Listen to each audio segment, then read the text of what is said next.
Yeah. Late nights, same room. Kastor's Korner. We're live. We're live.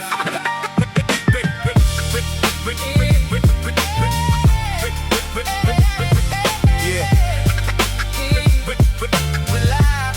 Kastor's Korner. Back when the shelf was a thought in my head. Before the price talk, before what was said. Before the grow up, before they all dip. Before the love turned to what you could flip. Same space, new lens, I adjusted the view. Seen the hype come and go, seen what it do, so moved on. Some lost what was real, I stayed right here. Had to see how it feel. Korner live, yeah, we back in the room. Say it in the chat, let me hear it from you. Why you collect, what it mean, what it do? We don't chase hype, we just stay on the truth. Kastor's Korner, yeah, I see you show up. Same love, new lens, yeah, we building it up. Share the joy, never mind what it costs. If it's real, let it stay. If it's not, let it go. Yeah, now it's less about the shelf, more the reason behind what you kept, what you left, what you chose over time. Connecticut to Philly, Long Island we know. Seen the culture shift fast, seen the noise get loud. Everybody got a tape when they chasing the crowd, but I'm right here steady, never moved off track. If it don't feel real, I don't bring that back. Built this slow, now I stand on its own. When you step in the room, yeah, you already home. Korner live, yeah, we back in the room. Say it in the chat, let me hear it from you. Why you collect, what it mean, what it do? We don't chase hype, we just stay on the truth. Kastor's Korner, yeah, I see you show up. Same love, new lens, and we building it up. Share the joy, never mind what it costs. If it's real, let it stay. If it's not, let it go. It ain't what it's worth, it's what it mean to you. Not the price on the box, it's what you've been through. Different paths, same spark when it start. Yeah, we all came in with the same heart. Kastor's Korner, Korner, Korner. Oh, Kastor's Korner. Yeah, we're live, we're live, we're live, we're live.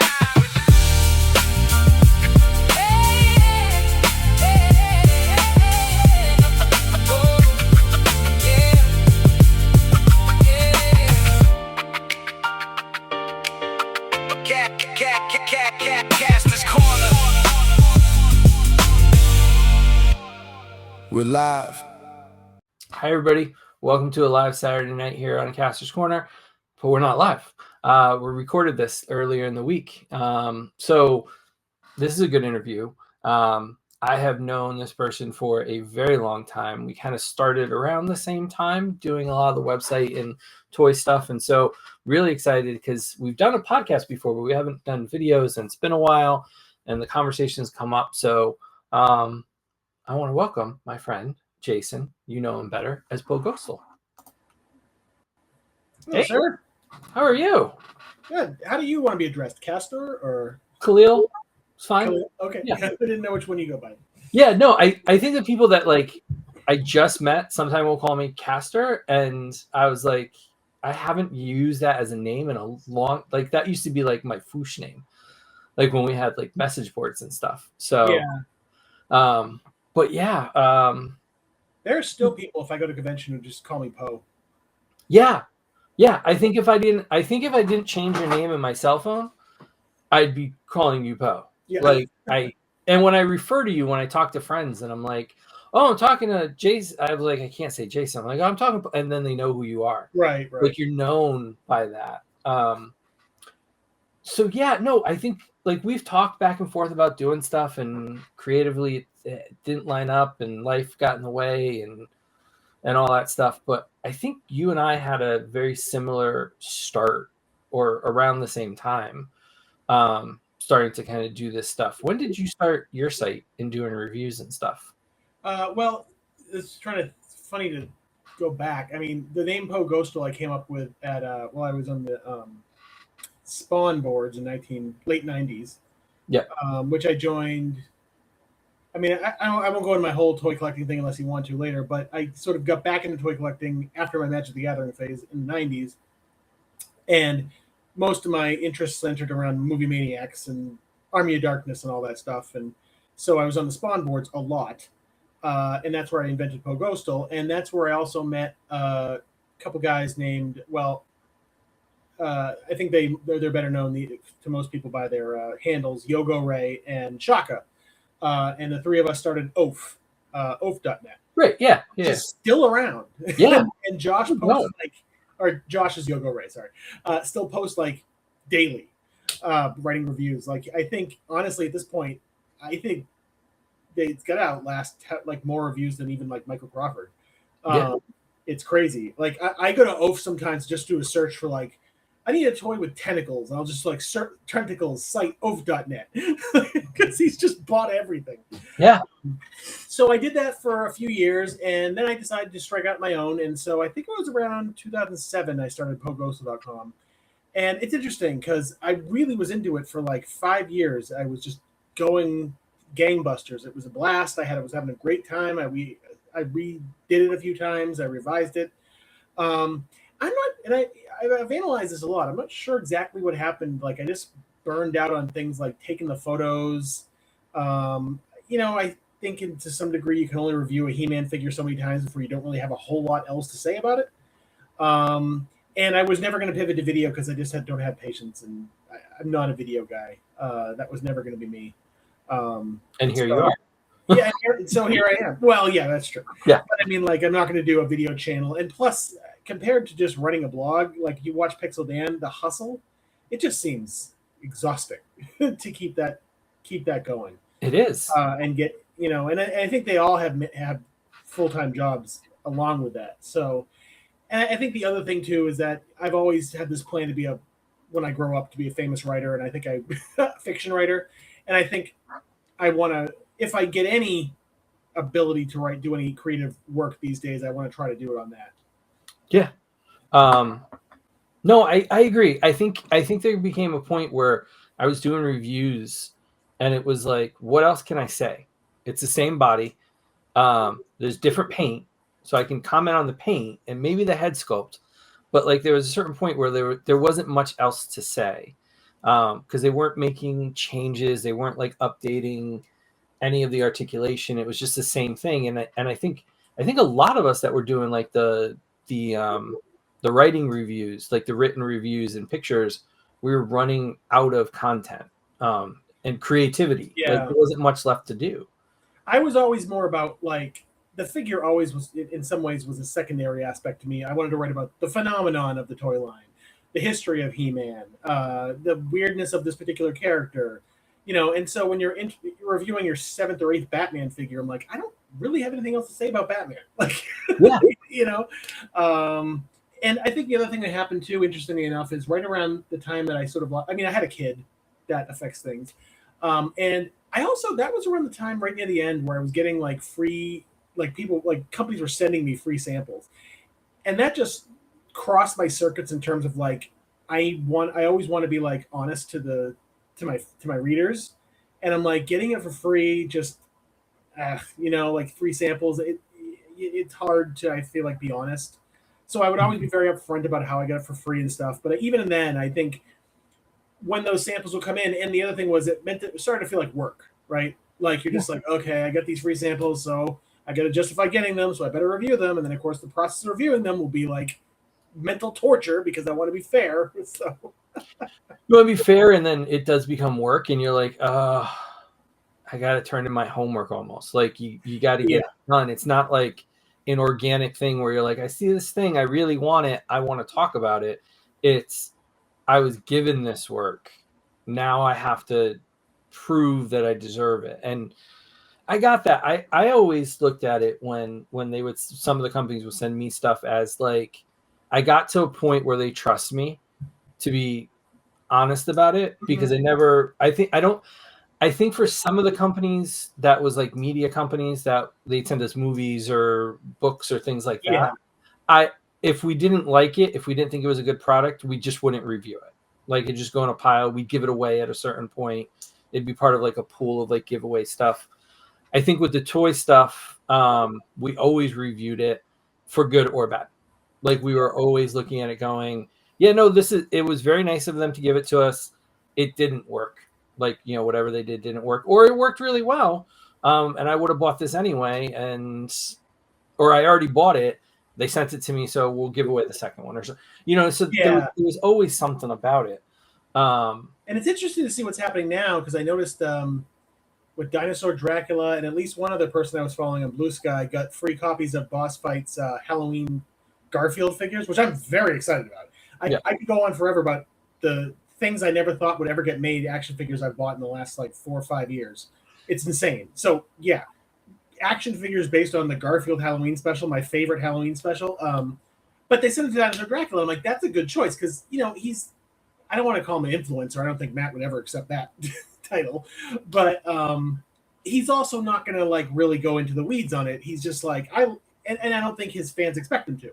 They're just like, he's just like, hey, they sent me this awesome thing. Here's this cool thing that I love and you love too because you like my website.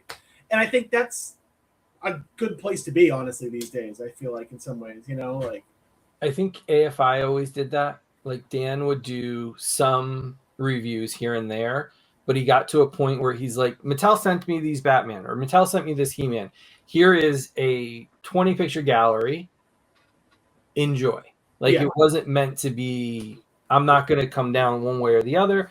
I'm just going to show you what they sent me and you can make your decision based on that. Yeah. I think it was really interesting when you started talking about this, you mentioned Michael Crawford, and like, I feel like that in my head, that's like, maybe not a household name, but like if you were into toys at a certain point in the early 2000s, you knew about Michael. Yeah, definitely. When my first San Diego Comic-Con, I remember walking in the door and I saw him in a booth with his camera set up and he's taking shots and a thing. And my first thing was like, oh my God, that's Michael Crawford. Right. I'm in the same room with Michael Crawford. Like, yeah. And I saw somebody recently using like part of his video in one of their videos. And I was like, that's Michael's display room. I go, that's not your display room. That's Michael's display room. I'm like, and just like the not realizing what he brings to the table in like the history of action figures. It's really changed. Like the landscape has just changed. How do you maneuver all this stuff? Because like, I know you're not on Facebook anymore. Yeah, I mean, a lot of my interaction with social media, it's not related to the toy stuff. It's related, as you might expect, to other things in the world. And so, you know, I had Twitter at one point, but I'm off that. I like Blue Sky. It's a nice, maybe a little bit of a bubble, but like I'm happy to see like Dinosaur Dracula seems to be on there more. There's a great little community. Just now I was on there and I was looking at, there's a writer named Peter Kleins. I don't know if you're familiar with him. He's written a lot of, he's actually written some, you know, New York Times bestseller type stuff, but he also collects action figures. So he'll do a thing where for every like I get, I'll talk about an action figure. And he's showing pictures. He's a little older than us. Have you heard of JJ Arms? No. I haven't either. It was the mid 70s.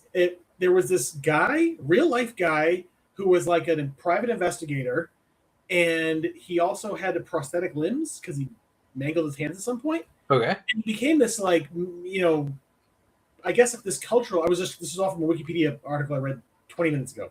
Yeah. He became this sort of pop culture character, and he had a toy line. Like, and I was like, what? And I go to Figure Realm, which is, I love Figure Realm. Yeah. Great website, great resource. I don't think enough people know about it.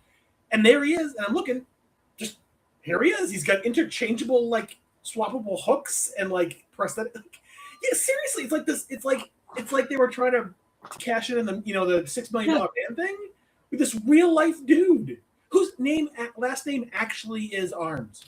That's insane. Sounds like a toy. You know, it's stuff like that kills me these days. Because like there's something about, like, I think you and I are a little bit on the same track where we like the history and the weirdness of some things. And I'm sad that not everybody that collects toys doesn't feel the same way. Mm-hmm. It's like they're into Marvel, so they like Marvel toys. And I'm like, did you know what they did? Like, do you know what they did for the first Spider-Man action figure, or like, you know, stuff like that, or that weird Ghost Rider with the orange thing that they now was a Marvel Legends based on? Yeah, like all the weird stuff, or like, I think I have it over here. Yeah, like I'll track down weird stuff. So this is a Wonder Bread 1984 Toy Fair business card holder. Okay. Like, I'm like, well, because they did a He-Man crossover. Right, they did. So this was like a little promotional thing that if you went to Mattel, you could get a Wonder Bread, like, you know, it's that kind of weird stuff that, like, and I've got a whole. By the way, that reminds me, I didn't realize until I read a thread yesterday that they'd solved Wonder Bread He-Man. Yeah. I didn't know that. I didn't heard that. There's a couple. Well, and so here's the thing, though. There's a couple different stories out there. So which story did you hear? The one I read was that basically they found a letter from a woman who had submitted buy 3 and get a free toy, and the free toy that she got sent was basically a naked brown-haired He-Man. Yeah, I've heard that one. I've heard a letter of complaint. She was complaining because it didn't come with anything else. Yeah, and I've heard that there are other ones too. Like there's other stories about how he got made, or how he came out. So they've I think AFA, they do toys, I think, have graded a few different versions of him. So there are some that came with weapons, that came with like Zodak's gun in black. I think she said he did come with a couple of swords, but he didn't have but yeah, the Zodak armor, some people don't think he came with it, some people think he did. Yeah, and so like there's all these stories and myths, and I've heard from unreliable sources that's like it was on the back of there was something like on a back of a design sheet with a note about how to handle it or something like that. Like there's all these myths and legends, and it's like I don't know if we'll ever get the answer, but you get weird stuff. I don't think I have any of the weird ones here. They're in the other room. But like I found all these old catalogs from Toy Fair, and I've got marketing reports that have notes about like why they picked the first like 6 or 7 superpowers figures. Why did they, who was the most popular toy in 1984? And it was like Wicket, I think, was more popular than Luke Skywalker at that time with kids. I can believe it.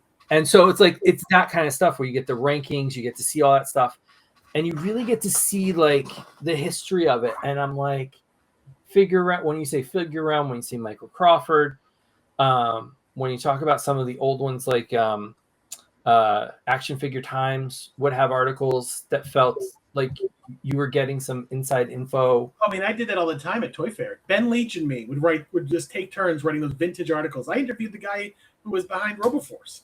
Yeah, like it's amazing. Like I love that stuff. So I'm the opposite of you, though. I use social media exclusively to find out my toy news. Like I don't care about anything else. I don't follow anything pretty much that isn't toys or like sci-fi related. I would say I'm mostly the same way. I keep track of the news from a distance, but otherwise, you're right. I mean, the Fwoosh died, as you may be aware, and now it's become this thing called articulated thoughts. Okay. A lot of the people from there went and started articulated thoughts. Yeah. And I'm enjoying that. Yeah, you sent me that. I remember you sent me that. And I'm enjoying that. I can't outgrow forums. I'm just that age. I was weaned on like Prodigy bulletin boards, the Spawn boards, and I just never outgrew it really. I would like better conversation because you feel like you're talking to the same people and they're engaged because you go to those places. So there's part of me that misses that camaraderie. That used to be in those places. Because you don't get me. I was going to show you, I don't know if you can see this or not. There's a picture of me. I was going to share this with everybody. Oh, that's so cool. I'm about it's 85 probably. I can hold it right, or there's a Castle Grayskull behind me. You got Star Wars and He-Man all over the bottom there. Yeah. So I seen attack tracks and that's awesome. Isn't that crazy? I wish I had. It's on my phone, right? Like, I wish I had those pictures. For some reason, my family didn't take pictures of me with my toys. Like I used to set up my toys and take pictures, and I used to set up your pictures of your toys, but not with you in them. Yeah, exactly. And I actually found some. I used to set up a video camera on a dresser in front of a mirror, and I would pick up a toy and go, this is the Captain Power, blah, blah, blah, blah, blah. And it has good act. And I'm like, I've been doing this since I was 7. Yeah, you have. And that's insane to me. Yeah, so what do you like? You said Garfield you're excited about. What else what do you like at this point, when we're at this point, what still excites you about buying toys or finding toys? Yeah, it's a really interesting, kind of cool time. In some ways, recently I have had to purge because I got a little over my skis during COVID, and but the funny thing is, as much as I'm purging, I'm still keeping a lot of stuff. So I mean, after 30 years of not following Transformers at all, I got back into it because of the Studio Series stuff in 2022. So now I'm almost done with that G1 collection. You know, they got the Starscream, Studio Series 86 and all that stuff. Yep. But I love all that stuff. Lately, I've got the movie He-Man stuff is like the He-Man figures I've wanted always, forever. Like what I wanted 2000X to be, because they're like fully articulated, they're updated designs. They're more like Marvel Legends, because even Masterverse, as much as I liked it, these are better, I think. Did you see the movie yet? I did. I really enjoyed it. Okay. Well, that's right. You saw. Yeah. Okay. Yeah. McFarlane's did a Hellboy. Boss Fights Hellboy's coming. I love all that. Like Hellboy's great. And then the big thing I've been kind of like collecting but trying to resist is Savage Crucible, because they're so good. I don't know if you have any of those. Yeah, yes. They're crazy good. They're gorgeous. They're so gorgeous. So well articulated. The price isn't that bad. Apparently, though, it's funny because, okay, so I managed to score an Elric, although I'm not getting it until Father's Day. It's my Father's Day gift. And everyone's raving about this thing, and it seems to have, like, pushed them through. Like, suddenly they're sort of breaking through. And what's interesting is they had a sale for Elric on their own store last Friday night. Yeah. And they did some podcasts ahead of time, and the guys who run it, Harbinger Studios, was saying, we expect Elric to last a couple of hours. Less than a minute he sold out. And I'm like, were they joking, or did they just not understand? And so Articulated Icons, the thread in there just went nuts, yelling about this. But apparently it seems like the Harbinger guy is kind of a well-off dude who just does this as a vanity project. So he's not really interested in like rerunning figures. Yeah, and like building up doing more. Like he's not like the Four Horsemen where he wants to make this his business. I think he's gonna do Fafhrd and the Grey Mouser again, my favorite sword and sorcery characters. I'm like, seriously, you're gonna do? But I think he's just like, I like those guys. I'll make some action figures of them, and then I'll be done with them. And like, yeah, no, this is what I would do if I were wealthy. Make action figures of stuff that's never had action figures that I want. Yeah, and they're just kind of like, this is what we want to do, and we're going to do one run, and then that's it. And if you can get them, get them. If you can't, okay. It's crazy, yeah. And it's not the kind of thing that action figure collectors are great at dealing with. Nope. but like, if you turn it in a different slant, I mean, that's basically like Mezco's position. It's true. It's like we do this.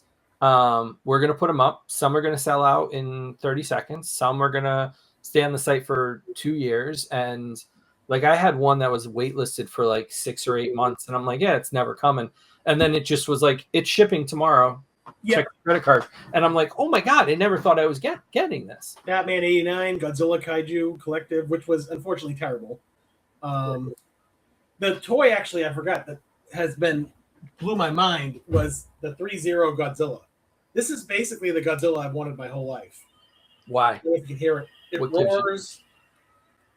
It lights up. It's my favorite particular Godzilla design. It's got like rubbery, but it's silicone. It's not like the Mezco one, so it's not going to like tear immediately. He's amazing. This is just like, I can't believe this exists. Like, yeah, we are in a different time. Like, we really are. Where things just look good, they play well. We have adult money. Yeah, that's like stupid stuff sometimes. Yeah, I'm trying to think. Yeah, I have another Savage Crucible behind me too. I got the Jaeger, and they're a lot of fun. I remember when I got these, I was just sitting at a convention, and a bunch of guys were like, "Oh, you should check these out," and I'm like, "Oh, these are kind of cool, so I'm going to get them." I'm sitting outside the convention, like just on this curb, right? And I'm like cracking every joint, and you can just see a wall of men panicked, going, "Stop! Don't!" And I go, "It's a toy." Right. Yeah. I'm about to go into the grass and take some pictures of this guy hunting. Like, I'm gonna have some fun with it, and if it breaks, it breaks. But Savage Crucible doesn't. That's the thing. I've found so far. I've got the Warrior. I've actually got like 4 of them already. They're really well done, and they're well designed, and the articulation is really well hidden. No pins. Yeah. I mean, it's funny because I was talking to Shaka. I'm still very good friends with Shaka from Ove. He lives in Australia, so he buys stuff, has it sent to me. We have a storage unit, and I ship him a box every so often because it's cheaper than him buying it and shipping it to himself in Australia. Yeah. But I'm not really tied into the Four Horsemen as much as I used to be, but apparently the Cabal have a whole thing about Savage Crucible. Yeah. And I'm just like, I mean, I'm sorry. I love the Horsemen, and I love Figure Obscure, and all that stuff is great. Yeah. And the Horsemen have been getting better and better, but I do feel like Savage Crucible like came out of the gate with a pretty great product. This is my first actual Four Horsemen. Right. Really? now. Yeah. I hadn't bought any of their stuff. Oh, I've got a good number of Mythic Legions. So. Yeah. And I went in hard on the bear line. So he's great. Yeah. I got the Viking from that wave because I love that. That was like yeah. Because I love Vikings. Yeah, no, it was a personal choice back then when they started their own line way back early mid 2000s. You just didn't want to go down that road? No, I caught what I thought was. Do you remember? Did you used to shop? Did we used to shop at Enchanted Toy Chest? Do you remember that store? Yeah. Yeah. So I would get info. We swap stuff. We talk about stuff way back then. And I saw something, and I asked them, "Is this real?" Because somebody had sent me. People would send me stuff and be like, "You should check this out." And so I showed it to him, and he's like, "Yeah, no, that's real." I had caught Mattel passing off customs that people made on the Foosh as Horseman Designs DC Classics. Okay. Huh. And so I told the Horseman about it. I was like, "Hey, your names, I'm not going to email this because I'm not going to get in trouble with it." I go, "But people have sent me images of Mattel product made from Marvel Legends, and they said you designed these." I said, "I thought you should just know." And they got pissed at me, and I got like off the list for samples at Mattel. Who got pissed at you? Oh, Mattel did? Yeah. And then the Horsemen too, like they were not happy. Why were they mad at you? I don't know. I would think you'd want to know that. Mm. But I think the response was something like, "Why the F would I care? Or want to know about it?" And I'm like, okay, This rings a bell. I vaguely remember this. It reminds me of how remember Legendary Comic Book Heroes? Yes. Yeah. That was a great toy line. Yeah. Through my Toy Fair connections, I had what's his name? Falcon. Jesse Falcon. Yeah. I had his email, and I reached out to him, and I was just like, I'm just curious, any chance he'll grab Hellboy? And he wrote back with this thing like he's just like threatening a lawsuit, basically. Be like, never contact me again. And I was like, okay. Yeah, it was so weird. But like after that, I had a box that was being shipped of DC Classics, the first Walmart wave. I think it was wave 10. I was having a case of it shipped. Like I had noticed that they were shipping that and some of the other Justice League stuff. And I had the tracking number. I got an email from UPS that it was on its way. And the delivery date came and went. I reached out to UPS. They said, "Oh, there was a problem in transit. It was sent back to the shipper." So I emailed Scott, who was my contact at the time, Mr. Wonderful. And his response was, "We don't always get the things we want in life.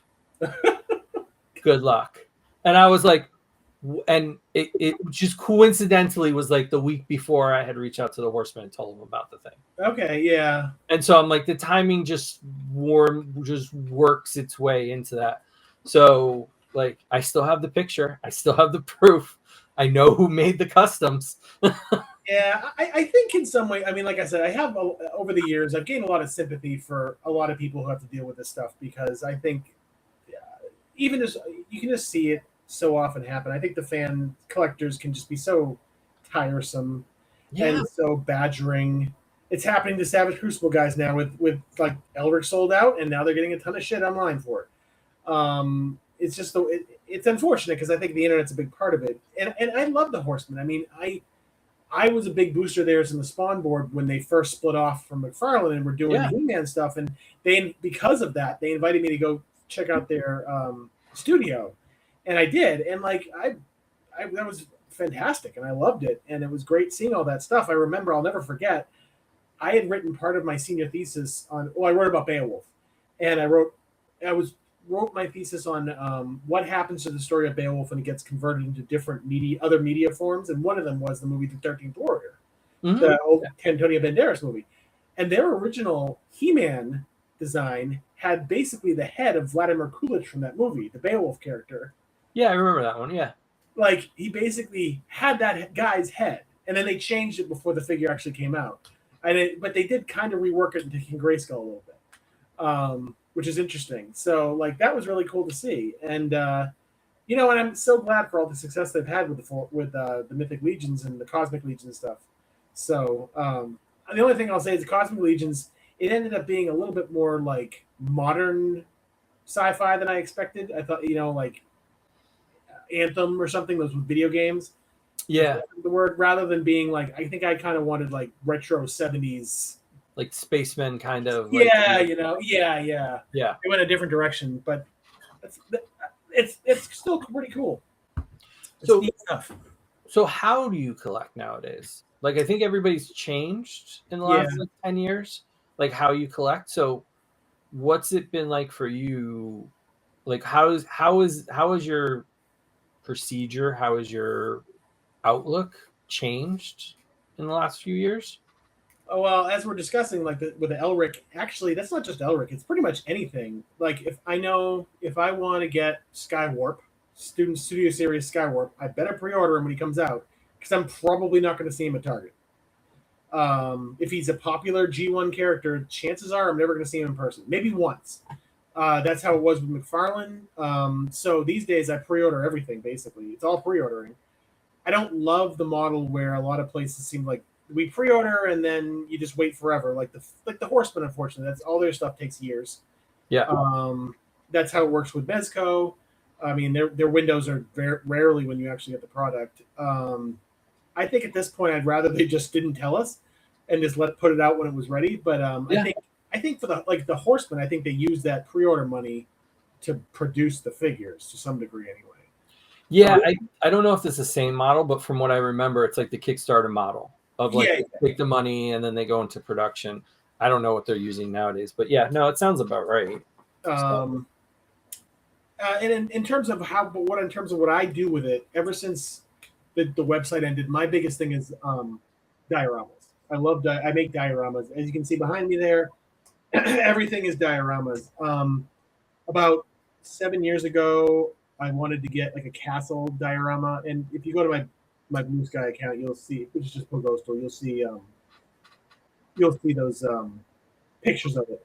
I commissioned this guy I met on Instagram. He had some cool dioramas. I said, "Can you make me a castle diorama?" He's like, "Yeah, sure." Makes me this gorgeous castle diorama that comes apart and can fit in like a detail for something. It's all magnets, based on magnets, so the walls come apart and everything. And turns out he was 16 when he made it. And he's still doing it. His seething customs on Instagram. He's still doing it. He'll still do commissions, but he's much, much, much better now. Mine is still awesome, but he's so much better all these years later. And he's still doing stuff for me. He's painting there's a guy, I wanted a King Kong. They never made a monster arts of the King Kong 62 from Godzilla vs. King Kong, which I've always wanted. But nowadays you have these amazing 3D printers and resin printer guys. Somebody made one, so I bought it, but it's not painted. So I bought it sent it to him, and he painted it. It looks great. So It's you fun. can see, like, now with 3D printing, that was one thing I learned after Transformers collecting.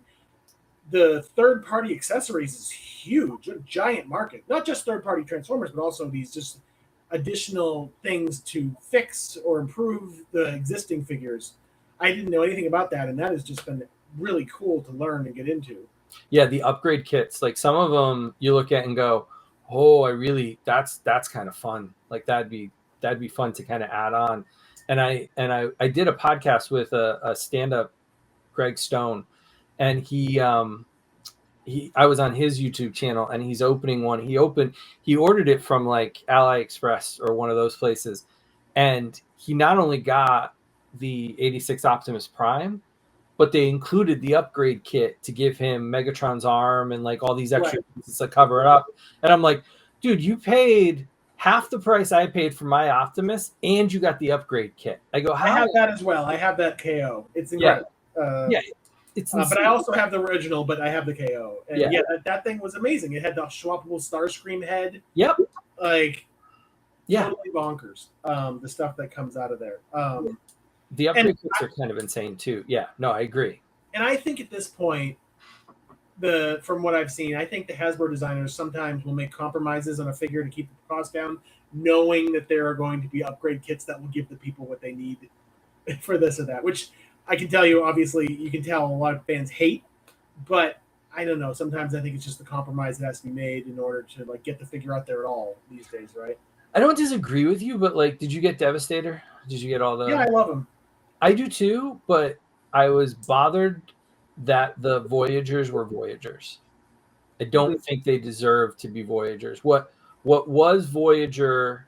What was Deluxes when this new line of Transformers started are now considered Voyagers. Like, I don't think they're currently on my desk, but like I got the updated Wheeljack, I think it was, and he was a Voyager, and I'm like, he was a Deluxe, and like, yeah, it's the same thing. You didn't add any parts. There's almost the same transformation. So I get it because they have to cost it out and they all these different things. But it does. If I wasn't done with Transformers after this, like this is my last iteration. Yeah. I might have skipped this Devastator, thinking they'll do a better one down the line. Yeah, but I will say, and I didn't mind that so much, partly because I just knew he would. I do love the separate Constructicons. I think the Constructicons are one of the few combiners who I like the individual characters, because I feel like they really use the Constructicons to fill out the ranks of the Decepticons, because they were kind of outnumbered by the Autobots in the first couple seasons. But I knew I would never take him out of Devastator mode, so I wasn't too worried. Yeah, no, 100%. But put it up. There's this third-party kit for this newbie. And they made this hand, and it's just incredible. Yep. I've been looking at that for a while now. And I mean, they're not cheap. These things aren't cheap, but this is like the thing that made it. Like, this was exactly what I wanted. This sort of super articulated hand for Devastator, and it really improves the figure in my. That's like the one thing I didn't like, was he just had the little, claw. Yeah. Having him be able to like reaching out to grab Bumblebee or whatever is. Yeah, it's the little details, and I think as 3D printing gets better, I think we're gonna get to a point where it's affordable for us to do it, like at a certain point. Because I've seen some things where a friend of mine just got one, and it's a newer one, it's a better one, and he's printing like barrels and fence posts and chain link fence for his like Joe displays, and it just looks fabulous, like absolutely fabulous. And he's like, it took like an hour, and I was done. So I have a friend who 3D printed a working R2D2. I thought about doing that, and I was like, no. I can send you the video; it's amazing. But just to show you too, he does me. So every so often, I'll buy something on like Cult 3D, and like, can you make this for me? He's like, yeah, sure. So I have the Super Visto sword, the giant Visto sword, and it's great. He has a resin. He has like a really good, not resin, but really good grade printer. So now because I love this sword, and this was weird without it. So Yeah, no, that was a good. I'll never forget. I got Fisto for free at Toy Fair one year. Like that, and I just remember like the next day. I think he went on sale the next day and sold out in like 30 seconds. Like it was one of the first like immediate sellouts, and everybody was losing their mind because he was so hard to get. I mean, I'll say this: just like the idea that I go into Target and I can buy in 2026, and there are He-Man figures, there are Star Wars figures, there are Transformers figures, there are Godzilla figures at retail, just sitting there on the shelf. Is just, I mean, on the one hand, yeah, there's all these problems with like our generation won't seem to die off, and like our media is just completely dominating everything. But on the other hand, it's really great to see all that stuff. It has been. I'm going to tell you some of the stuff I've been getting lately. I'm like, right now, like everybody should know, like I had a really busy day. I had to fix my car. I just finished it, wiped the grease off, came in, sat down at the computer to do this with you. In the other room is my Army Builder 4-pack. I only got one. I wanted two, but I only got one for Origins and my slime pit. And I'm so excited to open up the slime pit. Yeah. I don't know if I'm going to slime anybody, but like just the idea that I have it. And then in my head, I go, who can I get to 3D print the connecting piece that'll connect the Fright Zone Oh, to yeah. the slime pit? Because I've seen some people do that. And so I think He-Man has been the one I'm excited the most about lately, to be honest with you. I mean, like I say, these Chronicles figures, like there's something for everybody. There's the Origin stuff, there's the Chronicles stuff, which is like Marvel Legends He-Man, basically. Yeah. Like Trapjaw is incredible with the swappable limbs and everything, and you know they're movie designs, but they're also just what I would want from a what I would want from a Marvel Legends He-Man. Like I find myself being like, when are they going to make Goatman? I really ended up liking Goatman in that movie. I don't know why. So it's just a great time, And the one thing with Origins is like, I have collected a lot of it. I don't really have it on display, but I feel like I'm hanging on just in case they make Tyrannosaurus. Fair. I really want that guy. I might have to go buy an old one. I had it as a kid, and it was one of my favorite all-time toys. And then I painted it red so it was Devil Dinosaur. Did you do any of the play sets for Origins, or did you stick just to the figures? Just I got a couple of the vehicles. I didn't get any. So I do have the what do you call it? Not the Wind Raider, the one that Sky Sled? The Hawk. What is it called? Why can't I remember the name? The yellow and blue Hawk. Oh, the Talon Fighter. Talon Fighter that has a little piece of of Grayskull. But I actually still have my old Castle Grayskull. Yeah. So they can just. That's the nice thing about Origins is you can just stick them in the original playsets. You can, and then there's some of us that go, I have the original Grayskull. I also need the new one, and I also have the 2000X one to go with my 2000X. Then there's the crazy side of you that does that kind of stuff. Oh God, yes. Yeah. I have a lot of Batman figures, many Batman. So we're coming up on we kind of end to kind of tease out other things. How you feel about Mattel getting the license? At first I was like, oh, right, I like what McFarlane's done. McFarlane made me a year one Batman. McFarlane made me a first appearance Batman. Like, I'm very happy with all this. So I'm just going to have all this, and I'm not going to collect any of the Mattel stuff. And then, like, Chronicles comes out, and I was like, oh, I hope they don't do something like this. It's like, if we get the Chronicles, He-Man Chronicles level of quality on DC's collector line, that's going to be rough. So it's hard to avoid. Here's the problem. So sometimes Target rubs me the wrong way, and I get pissy about it. And so sometimes I'm like, I want it now. And so I found all the new basics. I saw you had one. So I got the basics, right? I found them and they wouldn't sell them to me. So me being a petty person that I am sometimes, I went the day they were supposed to be on sale. I walked right up to customer service and said, they refuse sale. They're due out on the shelf. They're not there. Here's a barcode. I'd like them right now. And the guy's like, sure, you can have them. And I was like, oh, okay. And so, so I did get these.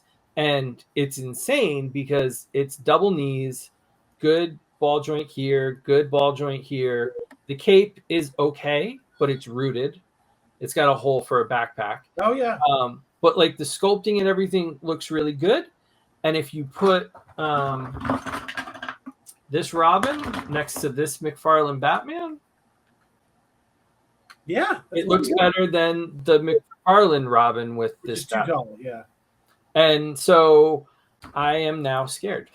It's like the kid oriented line now is like the quality of the collector oriented line from 2003. Yeah. Basically. With better sculpting, to be honest with you. I mean, and people seem to love that core He-Man line too. Yeah, no, there's some good stuff in there. I mean, I got Tila because I didn't know if they were going to get to wave 2 or 3 of Origins to get a Tila. So I was like, well, I'll get the core Tila because at least it'll work with my Origin stuff. So yeah, so we'll see. So you think how far would you go? The DC? Yeah. I already know I'm going to be able to hold off. First off, I'm going to be Batman only, but I got to see what they do. Like if they just do like your basic Batman, I could probably resist and say I'm okay with McFarlane. I would need a Year One or a Gotham by Gaslight or a First Year appearance. Those would get me for sure. Any of those 3 would get me. What about you? You going to start all over again? I counted the other day. I have since Superpowers, I have 11 different almost complete DC lines. Oh my god! All right. And McFarlane? Do you like McFarlane? Yeah, I do. Okay. Jason Langdon. He was JNL on Instagram. He's doing his own Kickstarter to do his own line and stuff. He was like lead design marketing person for DC the last couple of years before McFarlane lost the license. So he was the one that gave us like this Martian Manhunter is because of Jason being on the line. Like I don't think we would have gotten him otherwise.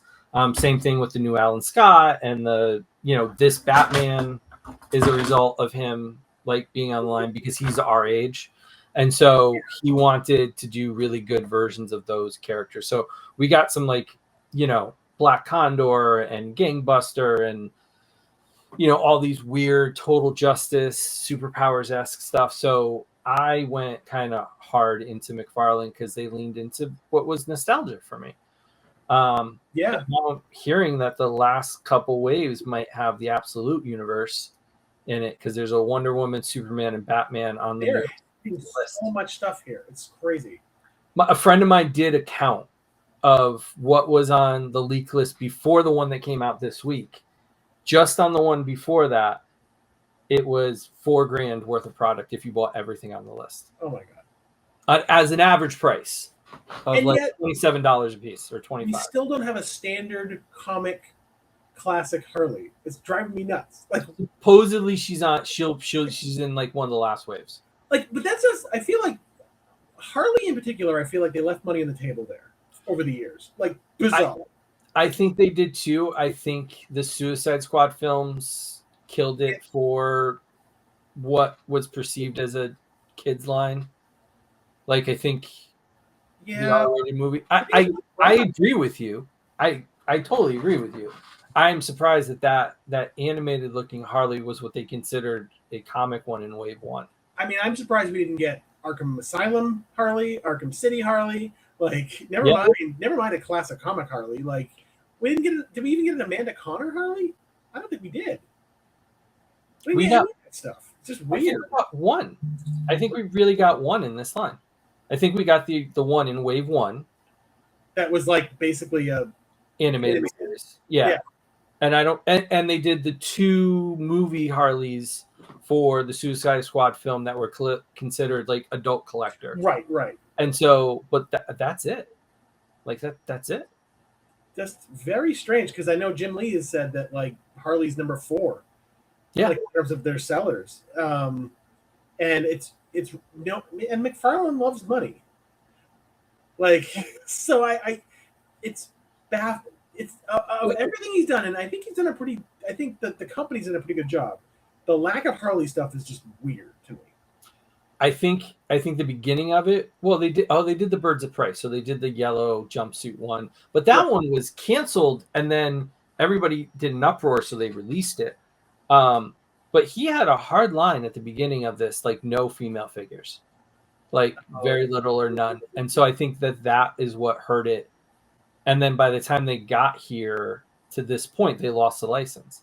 So I think we're getting a classic Harley, and we're supposed to get a classic '80s Wonder Woman before the end of the year. So I'm excited to get those personally. I mean, but you can see, giving us. I got a year. So if I like it, if I'm excited enough about a toy, I'll buy a second one to hang on the wall.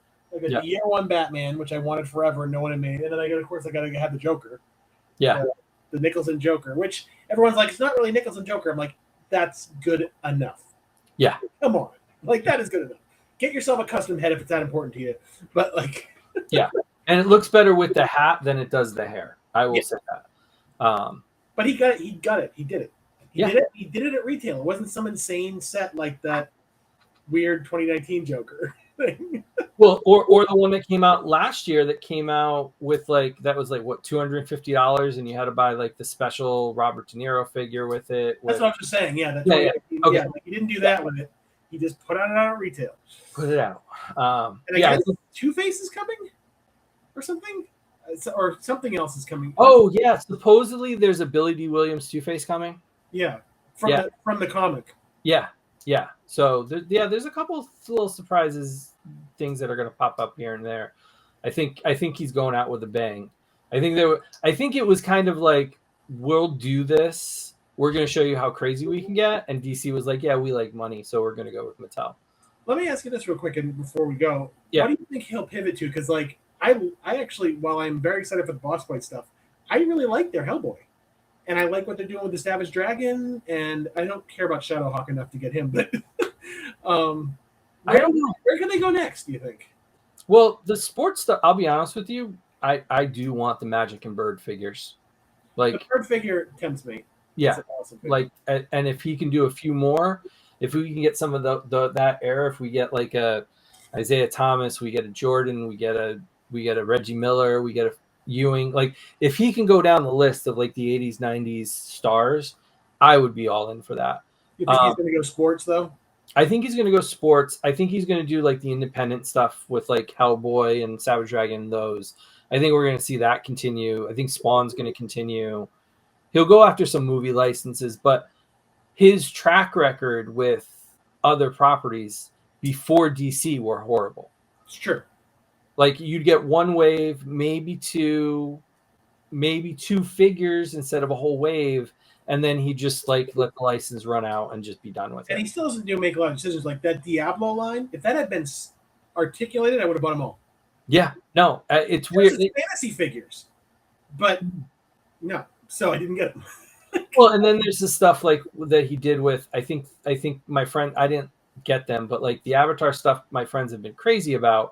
But then some of the stuff was like so out of scale that's like, I know you're not going to make these giant things, but like, well, then make the figures smaller. Like let's figure out a good place to put these. He gave us his Batmobiles. I can't forget that either. Like I really do believe, and I'm just going to say this point blank. I think he was like, hey, Hasbro, fuck off. I'm going to show you what we can do. Like you're going to charge $350 for this Hell Charger. I'm going to give you that for what, $99, and you're going to get the Batmobile. Like it's insane. I've got most of them. The only one Batmobile I don't have right now is the Clooney Batmobile.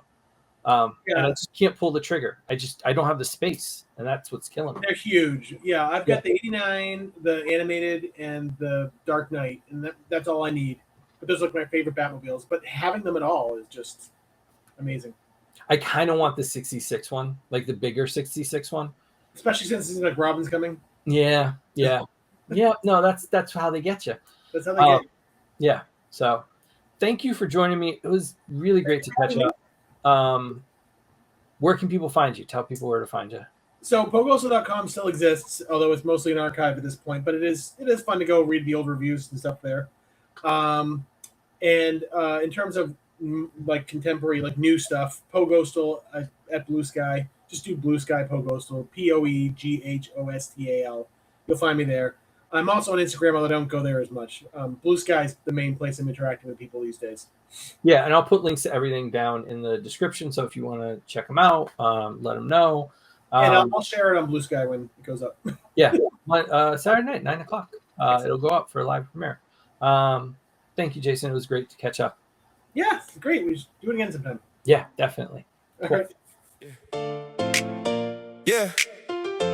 Saturday night, we in here. Kastor's Korner. Yeah.